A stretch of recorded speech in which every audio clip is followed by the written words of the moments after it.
Welcome back, ladies and gentlemen, to Reworking the Multiverse Saga. In today's video, I am working on Reworking Phase 5. Now, just for a quick reminder, here are the real-world changes that I would have made in this hypothetical universe for it to work. The pandemic would have never happened. Disney or Bob Chapek would let Marvel take their time with their projects, and Doom would have been the plan from the get-go, but he would be an unseen looming threat. Uh, Now here is just a reminder for what was the Phase 4 lineup. I'll leave the link in the description from the Phase 4 video, so you can have link will be in the description, so you can get a further in-depth review of it. But without further ado, let's get into Phase 5. Starting off with, Phase 5 would go from 2023 to 2025, starting off with Black Panther: Wakanda Forever. Now, this film would be the exact same film we had in real life, same plot, same everything. For me, this film is a very beautiful tribute to Chadwick Boseman and a beautiful story in general, so I won't be changing anything about it. It'll remain the exact same. However, now on the other hand, the second project, Ant-Man and the Wasp: Quantumania, would be fairly different. Now, the main part of the Ant family getting sucked into the quantum realm would be the same. However, this film would still fit the vibe of the previous Ant-Man films, where it would, with it being like a heist type film. So Scott, Hope, Hank, Jen, and Cassie, who in my version would have been played by Emma Furman, the actress who played Cassie in Endgame. I just felt like it was a bit rude of Marvel to recast her. They would be separated in the quantum realm, and the whole thing about there being a war in the quantum realm would still happen, but the enemy would not be King the Conqueror. Instead, it would, as you can see by the villain, it would be the Psycho Man. Marvel really shot themselves in the foot with having Kang be the main villain in this film. Seeing him be beaten by Ant-Man, of all characters, really did not work well with audiences, me kind of being one of them. So instead, Psycho Man would be the main villain, and he would be played by none other than Bill Murray. Now, again, Marvel really dropped the ball with casting Bill Murray and just having him be in one singular scene in the real life film. In a trilogy that's of Ant-Man that's really comedy based, Bill Murray is the best person to have in a film like this and as the villain. So he would be playing Psycho Man, who would be our main villain. In this film, it would be explained that Janet had a little relationship with Psycho Man, or as she knew him by his real name, Revka. And when she learned what he planned to do with the quantum realm, she decided to revolt against him. So with his abilities of emotion manipulation, he would create a war that Janet would fight in for a few years until she would have defeated him. And this would have been years before she was saved by Hank in the quantum realm. In that time that she was gone from the quantum realm, Psycho Man would have been able to regain his power and began to take control of the quantum realm, starting off this new war, where we have the resistance and all that stuff. So about halfway through the film, the Ant family would be reunited, and they would try to figure out a way to stop Psycho Man, and then they would be disrupted when the resistance has 3 new prisoners, only for it to be revealed to be Kurt, Davis, and Luis, the 3 wombats themselves. It would be revealed that they also got themselves stuck in the quantum realm. I was very upset when Luis specifically was not in this film, because come on, it's Michael Pena. He was incredible in the first Ant-Man movie. He wasn't as involved in Ant-Man 2, Ant-Man and the Wasp, but he was still in it. He was still a joy. So in my version, the 3 wombats are included in this film, but they would be brought in halfway through the film. So Luis in this film would do his usual funny recaps that would show what him, Kurt, and Dave have been doing in the quantum realm. So kind of just do a little bit more of world building within the quantum realm, so we could see all the weirdness that's within it. So after all that funny stuff, Psycho Man would attack the resistance base, and he would kidnap Janet and Cassie. The group would then perform a heist that would be to steal Psycho Man's emotion modifier. They would be able to perform this heist to near success until Psycho Man kills Hank. This would devastate Scott, Hope, and Janet, with Scott nearly killing Psycho Man. But Cassie coming in to help Scott see that the light, because Scott's arc throughout this whole film would have been that he wants to protect his family. It kind of clouded his judgment, where it sees that he's being very overbearing, very protective of everyone. And in the real life film, I just felt like it was kind of I really felt like they needed to kill one of these main characters to show that Kang was a main villain, and I thought Hank was the perfect option. And even Michael Douglas has said that he's basically done with Marvel, so this would have been a perfect way to send Hank Pym off. But they didn't do it, so in my version, that would have happened. So in the end, Psycho Man would be defeated, but he would not be killed. He would be just trapped in the quantum realm. in some sort of quantum realm prison, and the Ant Fam would go back home safe and sound, but mourning the loss of Hank. Then after that, we have Guardians of the Galaxy Volume 3, and to keep it very short and simple, nothing would change, the film would stay the exact same. So, just going to leave it at that. Following that, we have Loki Season 2, and once again, keep it short and sweet. This would also be the exact same season. The only change I would make is when Loki controls his time slipping and he's communicating with He Who Remains. He Who Remains explains that Victor Timely is the original Kang variant, so to speak. I know that's not really Kang's origin in the comics, but please bear with me. He would also explain that now that the multiverse is open, it will only be a matter of time before Doom arrives. Loki would think that it's just a word, but we as the audience would know that it means something far more, and in the case of He Who Remains, far more worse than him or any of his variants.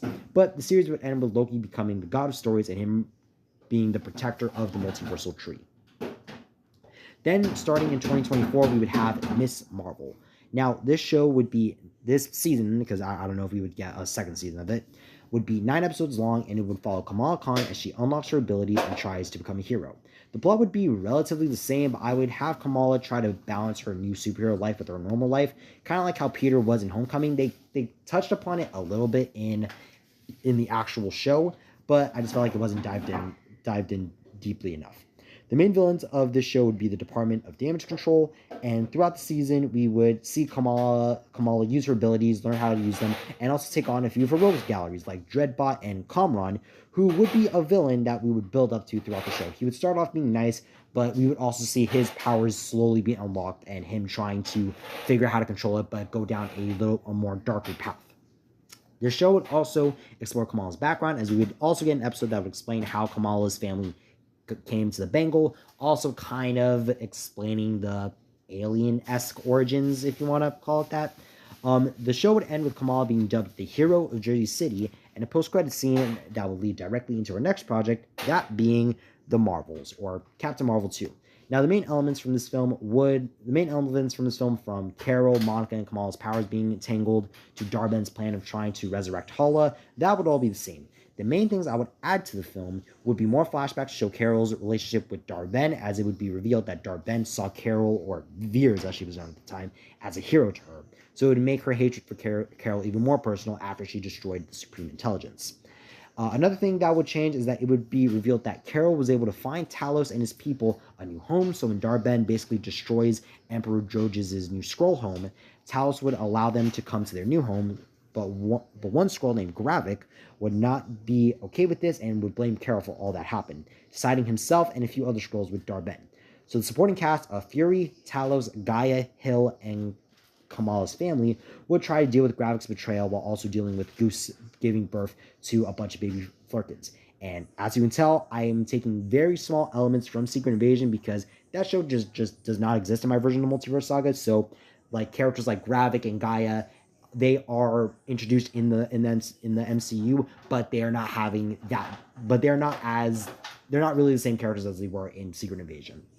And so the film would end with Carol reviving Hala's son, Kamala wanting to start her own team, and Monica being stuck in the X-Men universe with Fury, Talos trying to help the Skrulls rebuild their new home on their new planet, and with Gaia being dubbed the new queen after being able to defeat Gravik aka kill him. Sorry.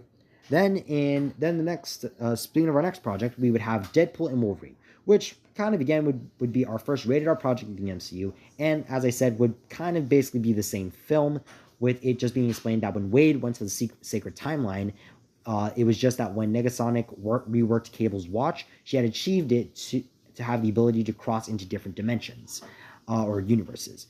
Also, the whole anchor being concept would really not exist, purely because I don't really like the concept too much, and I don't really know if we're ever gonna see that concept come back in like Avengers Doomsday or Secret Wars. So instead, the TVA chose Deadpool because they know that his universe is going to be destroyed soon, and without the Wolverine, Wade's world will fall. But aside from that, the film would basically be the exact same. Then we would have Agatha All Along, which once again would be the same show as if it was in real life. This is the one of my favorite Marvel shows of all time, so nothing would really change. However, there would be a post-credit scene at the end of the show that would tease Tommy Shepard / Tommy Maximoff without showing his face, kind of showing that, okay, Billy was able to find Tommy's soul a new body. Then we have Captain America Brave New World. Now, this film would have major changes. First off, with the beginning of the film, the opening battle would have more Serpent Society members, ideally Cobra, played by Seth Rollins. He'd be the one to fight Sam and be the reason why Sam had to switch suits, and Diamondback, played by Rosa Salazar, who would join Sidewinder in fighting Sam in the later half of the film, but would help Sam and Joaquin get to Camp Echo 1. Sam, Joaquin, and Isaiah would still be invited to the White House. Ross would talk about adamantium. However, the origin would be different as Tiamat isn't around, so, aka the events of the Eternals never happened. So instead, we would have the comic origins as it was created on an island by a Dr. Myron McLean, who would never make an appearance. He would just be named. Isaiah being mind-controlled would happen, so when he's in prison, Eli, his grandson, would be brought into the prison visiting him. When Stearns tries to kill the other shooters, Eli would be calling Crossfire. So Layla Taylor, who is basically taking on the role of Ruth in the film, would try to save Eli, but Isaiah would do the blood transfer and would give Eli his powers. Then the rest of the film would basically be relatively the same. We would have a version of the incredible dogfight scene. Bucky would have a cameo, and along with Bruce having a small cameo, as he would be the one that realizes what is happening in Ross's blood. Ross would turn into Red Hulk, and Bruce would offer to help Sam, but Sam would tell him no, as he doesn't want the fight to become even worse with two Hulks being around. Eli would hear about what's happening to Sam, and he would go to help Sam, but he would mainly use his abilities to help civilians get away from the fight, showing his new powers. Then the film would basically end the same way, with Sam recruiting Joaquin to be in his new Avengers team, and with the post-credit scene showing Sam having files for Shuri, Bruce, Valkyrie, Carol, Shang-Chi, and Wong, teasing, okay, we know exactly who's going to be in his new Avengers team. And then to wrap up Phase 5, we have our final project being Thunderbolts / New Avengers, and this film would be the exact same. Nothing about it would change, but we would get to see Bucky, Ava, and Alexi's shame rooms before they would all reunite with Yelena and Bob, because I kind of felt like it was kind of disappointing that we never got to see what Alexi's, Bucky's, or Ava's shame rooms were. I know that Jake Schreier said that like Alexi's shame room would have been him being back in prison, Ava's would have been her still being experimented on, and Bucky's I think would have still been him under the Winter Soldier control. So I think it would have been cool to see those scenes, and that would just be something I would have wanted to see in advance. And yeah, so again, nothing much else about the Thunderbolts / New Avengers would change. And yeah, it would end with the post-credit scene of the Fantastic Four being teased. Now, kind of in the same vein of what I did with the last video, the main theme of this phase 5, is being an underdog and not letting the past things in your life define who you are. Each project, in a way, you see a character feeling like they're not good enough or has their past have a massive hold on their lives, and each of these characters in their own ways breaks out of that habit. This phase also once again establishes the threat of doom and something dangerous is coming throughout the multiverse, as we see in Deadpool Wolverine. The TVA teases that something is going to happen with Deadpool's universe, which is the X-Men, which is the Fox X-Men universe. That obviously, because now that Monica is in his universe, it's going to slowly begin the incursion, which we don't know. We don't know if that's what's really going to happen, but it's very likely going to happen in Doomsday when it comes out. So there you go. That was my that was what I would have done with Phase 5 of the Multiverse Saga. I apologize for taking so long to make this video. I just really lost track of time, and I just never really got around to filming it. But I promise you, Phase 6 will be coming at some point next week. It will be coming next week. Do not expect any big delay. Don't expect anything too big of a gap. At most, the Phase 6 video will release next week. But anyway, thank you guys so much for watching. Let me know down in the comments what was your favorite film in this version of Phase 5. Let me know what was your favorite project. Let me know down in the comments what you are most excited for when it comes to the Phase 6 video. Let me know your own theories. And thank you guys so much for watching. I'm Joshua from Marriage Reviews. I'll see you all next time. Bye-bye.